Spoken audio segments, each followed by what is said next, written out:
સુરેન્દ્રનગરના લીંબડી તાલુકામાં સુજલામ સુફલામ યોજનામાં ભ્રષ્ટાચારના ગંભીર આક્ષેપો સામે આવ્યા। જામડી ગામે 12 મહિના પાણીથી ભરાયેલા તળાવમાં પણ કામ દર્શાવી સરકારી ગ્રાન્ટ ઉપાડી લેવામાં આવી હોવાનો આરોપ લગાવવામાં આવ્યો છે। જિલ્લા કોંગ્રેસ પ્રમુખ અને પૂર્વ ધારાસભ્ય નૌશાદ સોલંકી ગ્રામ્યજનો સાથે સ્થળ ઉપર પહોંચ્યા હતા અને સમગ્ર મામલે રિયાલિટી ચેક કર્યું હતું। પાણીથી ભરાયેલા તળાવના નામે અંદાજિત 5 લાખ રૂપિયાનું કામ દર્શાવી ચૂકવણી કરવામાં આવ્યા હોવાનું પણ જણાવાયું છે। ગ્રામ્યજનોનો દાવો છે કે તળાવમાં કોઈ ખોદકામ કે ઊંડાણની કામગીરી કરવામાં નથી આવી અને છતાં કામ પૂર્ણ બતાવવામાં આવ્યું છે।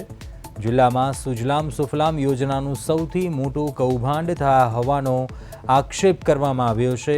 કામ કર્યા વગર જ સરકારી ગ્રાન્ટ ચાવી જવામાં આવી હોવાના આરોપ વચ્ચે જવાબદાર અધિકારીઓ સામે તપાસની માંગ ઉઠી છે તેમજ ગ્રામ્યજનોએ પણ આ મામલે રોષ વ્યક્ત કર્યો છે। વધુ વિગતો મેળવી સંવાદદાતા જિગ્નેશ પંડ્યા ફોન લાઈન પર જોડાયા છે। જિગ્નેશ, સુરેન્દ્રનગરમાં ભ્રષ્ટાચારના આક્ષેપ થયા છે। સુજલામ સુફલામ યોજનામાં કામ ન થયું હોય અને ચૂકવણી થઈ ગઈ હોય તે પ્રકારના આક્ષેપો થઈ રહ્યા છે। શું છે આખો આ સમગ્ર મામલો, શું વિગતો?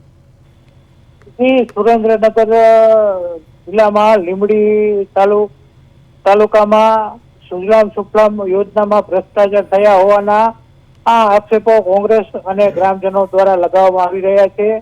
જે તળાવમાં 12 મહિના સુધી પાણી ભરાઈ રહેલું હોય છે ત્યાં સુજલામ સુફલામ યોજનાના કામ દેખાડી અને રૂપિયા ઉપાડી લેવાના આક્ષેપો ગ્રામજનો અને કોંગ્રેસ દ્વારા લગાવવામાં આવી રહ્યા છે। કોંગ્રેસના જિલ્લા પ્રમુખ લીંબડી તાલુકાના જામડી ગામમાં તપાસમાં ગયા હતા અને ત્યાં પાણી ભરાયેલું હતું, છલોછલ તળાવ ભરેલું હતું। ત્યારે પૂર્વ ધારાસભ્ય અને હાલના જિલ્લા પ્રમુખ નૌશાદભાઈ સોલંકીએ આ સુજલામ સુફલામ યોજના અંતર્ગત જામડી ગામના તળાવમાં ખોદકામ કર્યા વિના 5 લાખથી પણ વધુની રકમ ચાવ કરી દેવામાં આવી છે તેવા આક્ષેપો કર્યા છે અને તળાવ ઊંડું કર્યા વિના પાણી પણ ભરી દેવામાં આવ્યું છે તેવો ગ્રામજનોનો રોષ વ્યક્ત કરવામાં આવ્યો છે। ગ્રામજનો પણ આક્ષેપ કરી રહ્યા છે કે આ સુજલામ સુફલામ યોજનામાં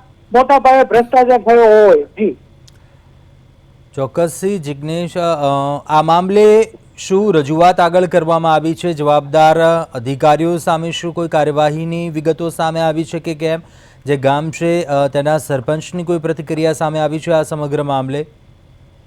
જી, હાલ તો સરપંચ અને જે લીંબડી તાલુકા પંચાયતના પ્રમુખ છે તે આ બાબતે કંઈ પણ કહેવાનો ઇનકાર કરી રહ્યા છે, પરંતુ ગ્રામજનો આક્ષેપ કર્યા છે અને ગ્રામજનોએ અગાઉ પણ લીંબડી તાલુકા પંચાયત અને મામલતદાર શ્રીને અને ડેપ્યુટી કલેક્ટર શ્રી સુધી આ યોજનામાં આ રીતે ભ્રષ્ટાચાર થતો હોય તે અંગે લેખિત રજૂઆતો પણ કરી હતી, પરંતુ તેનું કોઈ નિરાકરણ આવ્યું નથી। ત્યારે ગ્રામજનોમાં પણ ભારે રસ જોવા મળી રહ્યો છે। જી ચોક્કસથી જિગ્નેશ, આભાર વિગતો જણાવવા બદલ। તો સુરેન્દ્રનગરમાં સુજલામ સુફલામ યોજનામાં ગેરરીતિ થયા હોવાના આક્ષેપ કરવામાં આવ્યા। નૌશાદ સોલંકી પૂર્વ ધારાસભ્ય જેમણે સ્થળ ઉપર જઈને આ મામલે રિયાલિટી ચેક કર્યું હતું અને આ મામલે નારાજગી વ્યક્ત કરી હતી।